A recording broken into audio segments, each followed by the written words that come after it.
अच्छा जी, तो कड़क चाय बनाने की रेसिपी ये है कि 2 टेबलस्पून हमने इसमें यहाँ पे पत्ती शामिल कर दी है इस तरीके से। ने यहाँ पर चीनी शामिल कर दी है। आप जितनी चीनी पसंद करते हैं आप अपने हिसाब से शामिल करेंगे। अब हम इसको गर्म होने देंगे।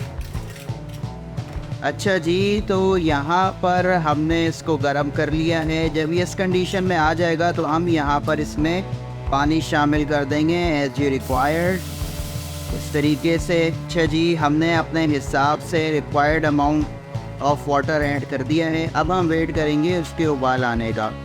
अच्छा जी, इस कंडीशन में जब चाय में बॉयल आ गया है तो अब हम इसमें दूध शामिल कर देंगे और इसको सही से मिक्स कर लेंगे।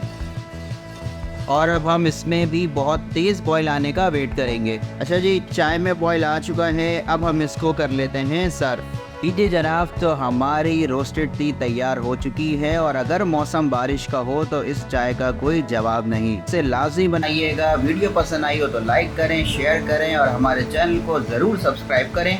अपना बहुत ख्याल रखिएगा। खुदा हाफिज़।